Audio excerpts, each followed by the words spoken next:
In the bustling heart of Rome, under the towering marble columns of the Senate, whispers of conspiracy wound their way through shadowed halls.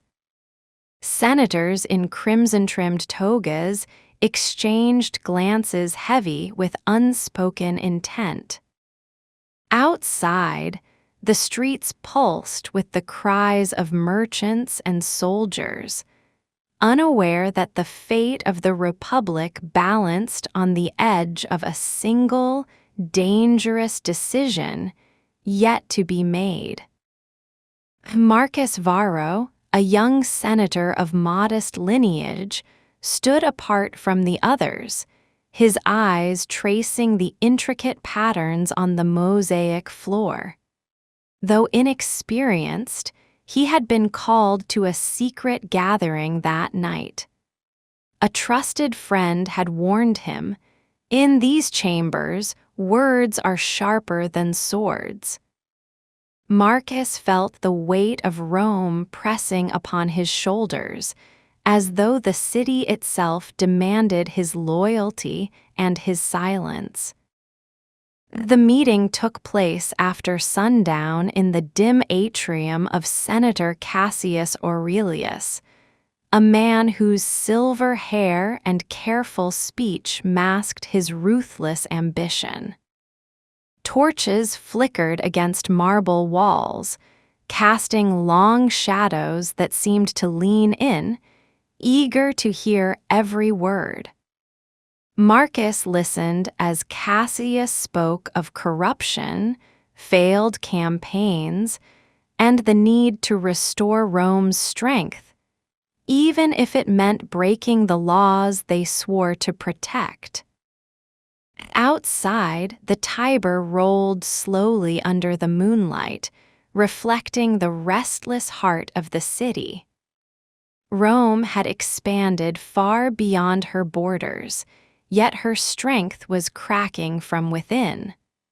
Soldiers grumbled about unpaid wages, grain prices soared, and the common people cursed the Senate for its endless squabbles.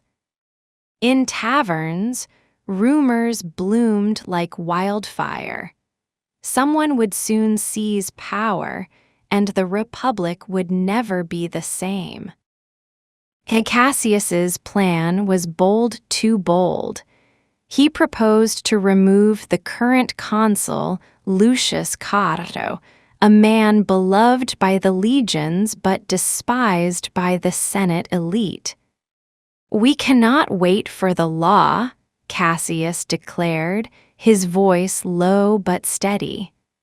"The city rots while Cato plays the hero." Marcus's pulse quickened. This was no longer politics. This was treason, and once a man stepped onto that path, there was no return. Marcus found himself torn. His father had fought under Cato's command, swearing by his honor. Yet he had also seen the city's decay, the bribes and betrayals that festered beneath Rome's marble surface. Cassius promised swift action, a cleansing of the Republic's corruption. But beneath the promise, Marcus sensed something darker, a hunger for power that would not stop at saving Rome, but consuming her entirely. And days passed in tense silence. Marcus returned to his duties in the Senate, but the secret meeting haunted him. Every debate felt like a battlefield, every vote a test of allegiance. Cato's speeches rang with conviction, but Marcus noticed the growing hostility from certain senators. The city itself seemed to hold its breath, waiting for a spark to ignite the powder hidden beneath its proud facade. The spark came on a cold morning. A messenger arrived, breathless, carrying word that the eastern frontier had fallen under attack. Panic swept the chamber. Cato called for immediate mobilization of legions, but Cassius objected, claiming the treasury was too strained. Their argument grew heated, and Marcus saw the trap Cassius was pushing Cato toward a public humiliation, setting the stage for his downfall.